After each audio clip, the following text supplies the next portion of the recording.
Guys, and welcome back to MS Tech Tutorials. And in today's video I'm going to be going over how to fix your controller slash gamepad not working on GTA for PC.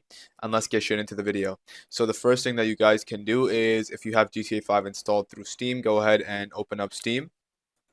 From Steam you want to go over to the Steam on the top left and hit settings. Once Steam settings are open, you want to make your way down to controller.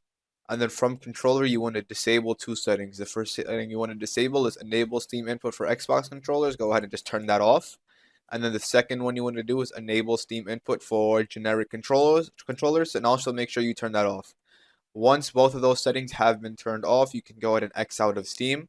You can also go back up to Steam and hit exit. This will kind of like restart Steam, and then you can open it back up, and then you can go ahead and start up GTA 5, and that should fix the issue.